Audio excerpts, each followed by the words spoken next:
Segundo episodio de la temporada 2.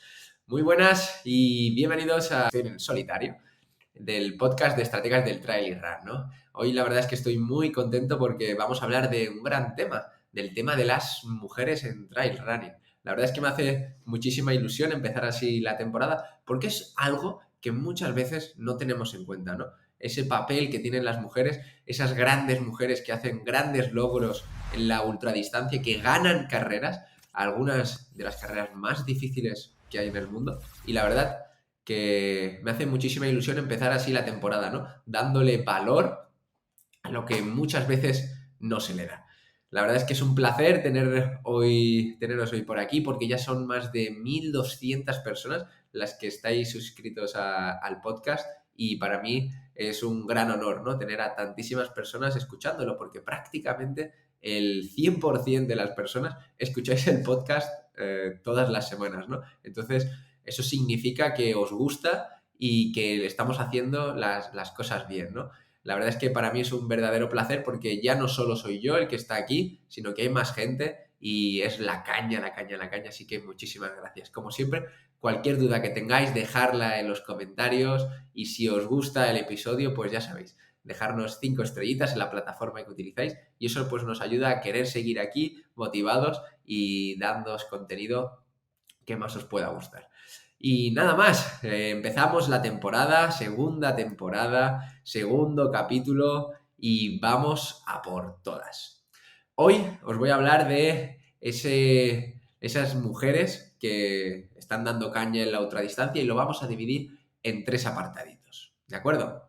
Hoy te voy a hablar, en primer lugar, de las grandes hazañas de las mujeres que posiblemente no conozcas.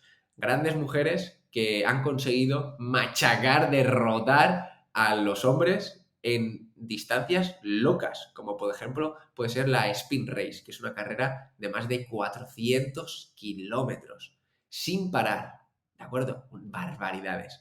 También vamos a estar hablando de las grandes diferencias entre hombres y mujeres y cómo sacarles partido o qué debes tener en cuenta para no lesionarte cuando eres mujer, que hay estructuras en tu cuerpo que son diferentes al hombre y eso tienes que controlarlo, tienes que saberlo y sacarle partido, ¿no? Ya sabes que aquí somos estrategas y tenemos que controlar todas esas variables para poder sacar el máximo rendimiento posible. Y para finalizar vamos a tratar varios consejos de material para las mujeres, que muchas veces no tenemos en cuenta y seguro que te van a ayudar si eres mujer. Y si eres hombre, estoy seguro que vas a tener mujeres alrededor que les puedes dar todos estos tips y les van a ayudar.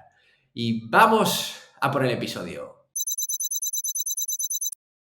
Y vamos con ello. Te dejo un par de datos para que veas las barbaridades. Y digo barbaridades porque la mayoría de las carreras que te voy a decir son algo exagerado. Que probablemente tú, como oyente, y yo te lo aseguro, que no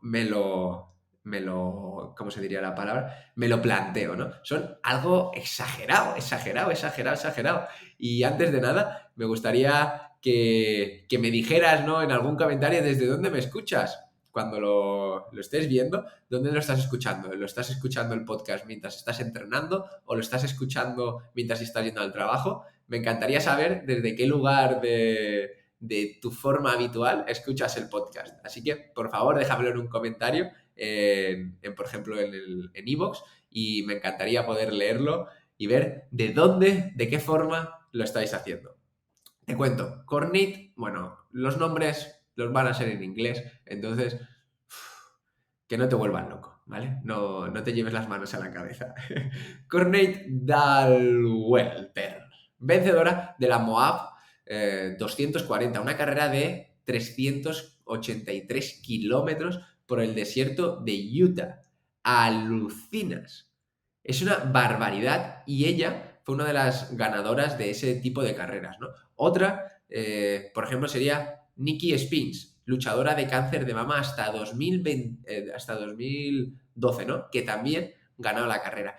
Yasmín Karina París, ganadora absoluta de la Spin Race, que es uno de los ultramaratones más duros del mundo. O sea, 430 kilómetros que en parte esa competición se hace en nieve, subiendo cotas altísimas. Es una barbaridad que una deportista ya no solo gane esa carrera, sino que además consiguió bajar el récord que estaba creado hasta la fecha, ¿no? Imagínate, vamos al siguiente, teniendo que amamentar incluso a su hijo en los habituallamientos. Una auténtica barbaridad, ¿no? Iba con otro corredor y al final, cuando ya quedaba muy poquito, el otro corredor se retiró. Vamos por otro dato. En el mundo del ciclismo, Fiona Kolbinger, ganadora en enero de 2019 de la Transcontinental Race Across Europe. Más de 2.500 millas, perdona. 2.500 millas. Es una auténtica barbaridad. Y ya no solo eso, sino que es médico, esta deportista, y ya ha ganado un montón de carreras, ¿no? Por ejemplo, esta carrera superó a más de 200 hombres y más de 40 mujeres, ¿no? Y ha sido reconocida como una de las mujeres más emblemáticas según la BBC en 2019.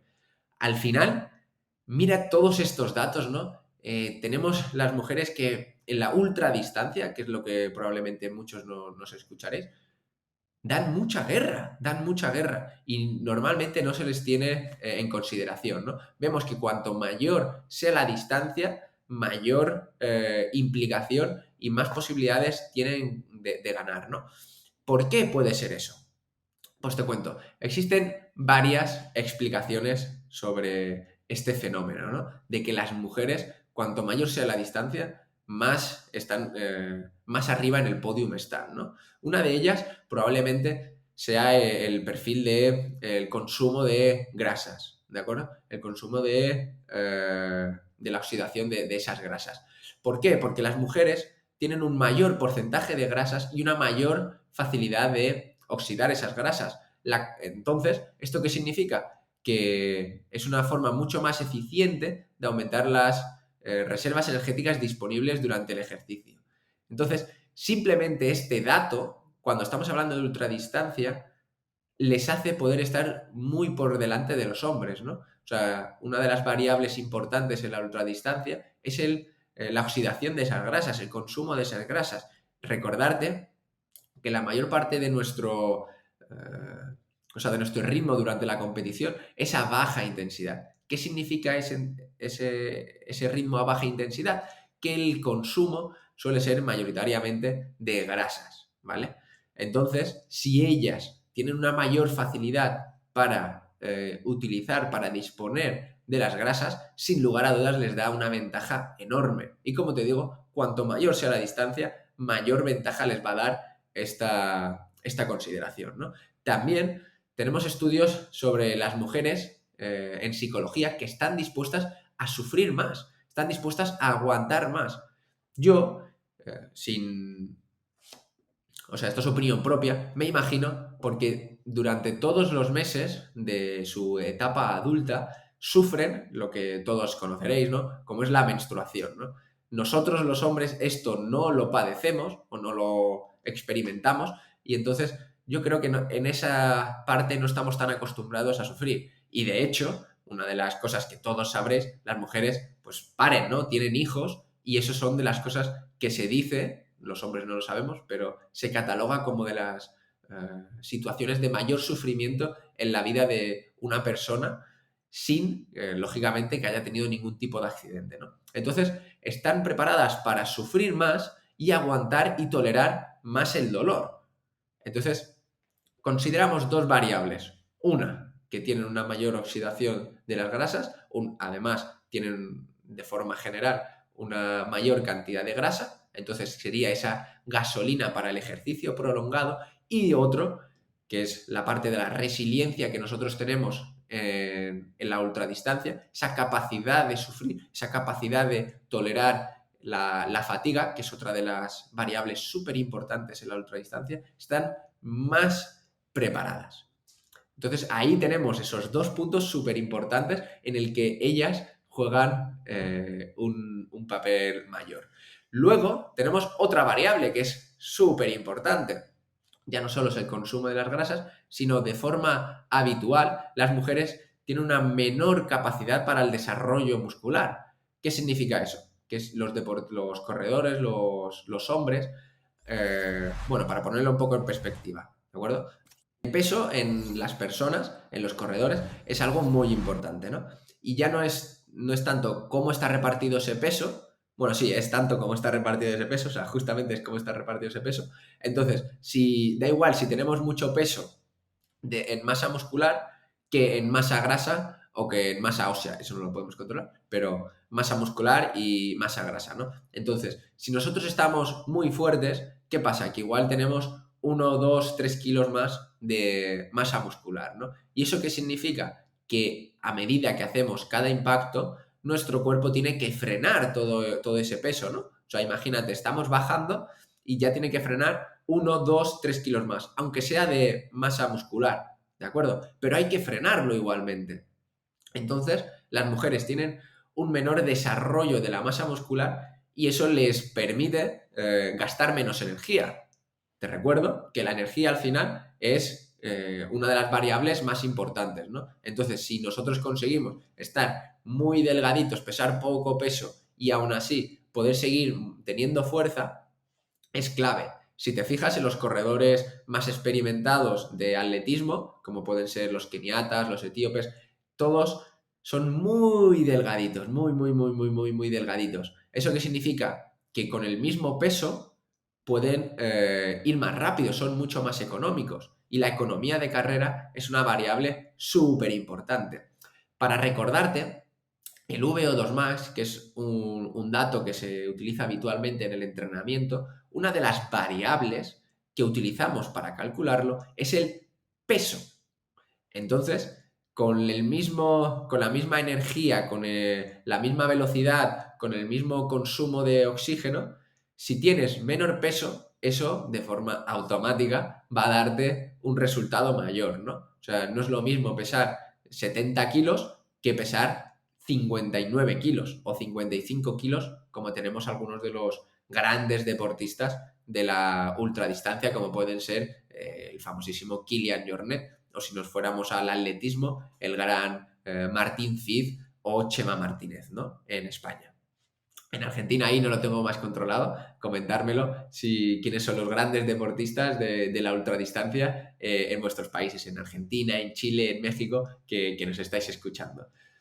Entonces, tenemos esa variable del menor de desarrollo muscular y luego también las mujeres tienen una mayor frecuencia cardíaca y una mayor frecuencia respiratoria. Esto habría que controlarlo, ¿de acuerdo? Porque eso significa que pueden llegar a techos más altos de forma habitual, entonces eso tampoco nos beneficiaría del todo en la ultradistancia, pero sí que nos beneficiaría en los entrenamientos de alta intensidad. Luego tenemos otra variable que aquí sí que, ojo, atención, ¿vale? Atención, atención, porque este nos puede traer un problema. Esto nos puede traer un problema, ¿vale? Porque las mujeres tienden a tener más lesiones del ligamento cruzado anterior. ¿Y esto por qué sucede? Porque su cadera es más ancha. Entonces, ocasiona esto tener una mayor tensión en la rodilla. Y repito, esto es de forma habitual en las mujeres. No es que tú tengas una sensación de tener la cadera más ancha, sino que simplemente es una de las diferencias entre los hombres. No te vas a dar cuenta, o sea, al final nosotros somos 99, me lo invento, pero 99% iguales y 1% diferentes. Y esto es una de las diferencias, ¿no? Esa cadera más ancha que lo que hace es tener una mayor probabilidad de lesiones en la rodilla. ¿Esto qué significará? Que tenemos que trabajar más la propiocepción, tenemos que trabajar más los músculos sinergistas que están alrededor y al final esto lo que nos va a permitir es reducir las posibilidades de tener lesiones en el ligamento cruzado anterior. Otra de las variables que tenemos que tener siempre en cuenta, chicas, sobre todo cuando estamos en nuestra etapa adulta y al final de la etapa joven, es la variación del entrenamiento según vuestro ciclo menstrual, ¿de acuerdo? Normalmente, la mayoría de las mujeres, pues al tener, imaginamos, un ciclo de 4 semanas, hay un periodo en el que tenéis la menstruación, ¿no? Entonces, durante este periodo, el entrenamiento tiene que variar. O sea, al final vuestro entrenamiento tiene que estar basado en el ciclo menstrual, sobre todo si os afecta.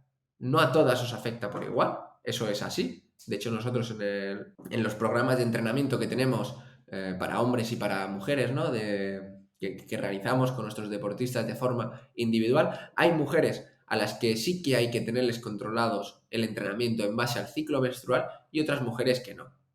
¿De acuerdo? Si es así, profundiza más en el entrenamiento sobre el ciclo, en base al ciclo menstrual, porque te aseguro que si te afecta, o sea, que si esas fechas cercanas a tu periodo de la menstruación estás más cansada o en cambio después del ciclo menstrual tienes muchísima más energía, entonces tienes que controlar el entrenamiento en base a eso.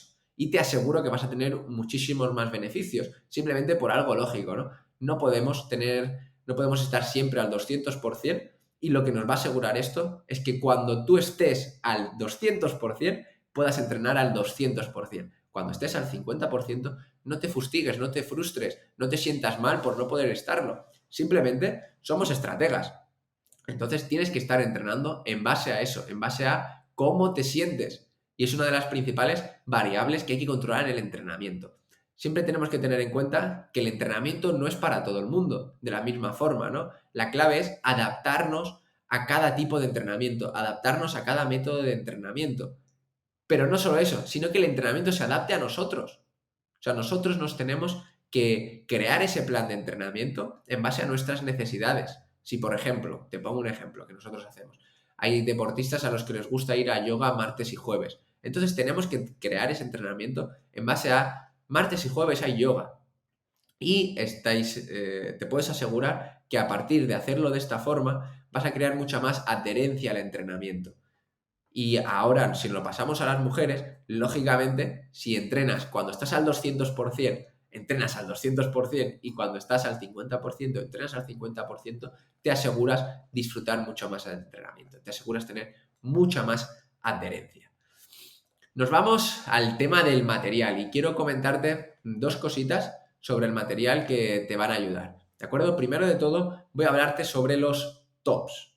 Los tops para correr, top sujetador, lo que se suelen poner las mujeres para sujetar los senos, ¿no? Entonces, tenemos dos grandes diferencias entre los tipos de tops, que lo voy a llamar así a partir de ahora. Depresión o por encapsulamiento. Depresión es que está apretado, ¿no? Y de encapsulamiento es que tiene como una gomita, digamos, para que se queden ahí sujetas, ¿no? Entonces, ¿cómo yo utilizaría o cómo yo recomendaría utilizar un tipo de top o otro tipo de top? Pues muy sencillo.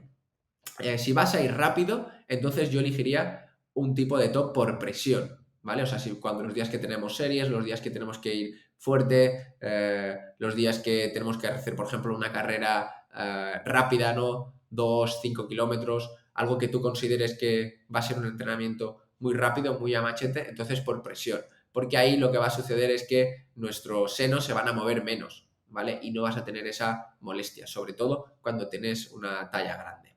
Y luego, por otro lado, si vas a correr mucho tiempo, entonces yo te podría recomendar de encapsulamiento, ¿de acuerdo? Lógicamente, sin lugar a dudas, esto va a ir por percepción, ¿no? O sea, probablemente, o sea, tal vez para ti prefieras utilizar siempre por presión y no quieras utilizar nunca por encapsulamiento. Eso, como siempre, va a ir a gusto del consumidor, ¿no? Pero yo lo que te quiero comentar es cuáles serían las diferencias entre que yo utilizaría un tipo de top y otro tipo de top. Luego, algo que tienes que tener siempre en cuenta es que no podemos utilizar los sujetadores normales, los sujetadores de toda la vida, ¿no? Los sujetadores que puedas utilizar en tu día a día. ¿Por qué te lo digo? Porque tienen que ir siempre sin piezas rígidas. No puede haber ningún tipo de plástico, ningún tipo de... ¿cómo se llamaría esto? De metal, ¿vale? O sea, por ejemplo, en la parte posterior, tiene que ser siempre pues de una pieza. Sobre todo por la mochila, porque si utilizamos las mochilas para correr, van a suponer eso una fricción en nuestro cuerpo. Entonces no nos iría bien para nada realizarlo de esta forma. Y por último, quiero comentarte el material. Te recomendaría dos tipos de mochilas. Siempre intenta que sean mochilas adaptadas, ya sean estas o sean otras, adaptadas a las mujeres. ¿Por qué? porque hay un detalle, sobre todo, que es la sujeción va a ser diferente para hombres y para mujeres. Entonces, si utilizas un tipo de mochila más adaptada a las mujeres, te aseguras que esa forma de abrocharte la mochila va a ser mucho mejor. ¿De acuerdo? Entonces, primero de todo, te voy a recomendar una mochila para que eches un vistazo. No te preocupes porque en la descripción del programa vas a tener los enlaces para que los puedas ver directamente. Entonces, tendríamos de la mochila de la marca Raid Light. Tendrías dos tipos de mochila, una más pequeñita que sería de 3 litros y luego tendrías otra mochila más grande que sería de 12 litros. Lógicamente la diferencia entre litros de una mochila a otra es cuánto tiempo vas a pasarte entrenando, cuánto necesitas llevar en esa mochila. Y luego también pues tienes otra mochila que te voy a dejar en la descripción que es de Ultimate Direction. Tanto una como otra son grandes opciones y ya te digo, ya sea esta mochila o sea cualquier otra mochila, siempre intenta que sean para las mujeres. ¿Vale? Y nada más, espero que este capítulo te haya gustado, espero que te haya parecido interesante, que nos hayamos metido un poco más en el mundo específicamente de las mujeres en trail running. Si te gustaría que hablara más, incluso más en profundidad de este tema, pues ya sabes, déjamelo en comentarios y será un placer poder profundizar aún incluso más en ello. Muchísimas gracias por estar una vez más aquí y nos vemos en próximos episodios.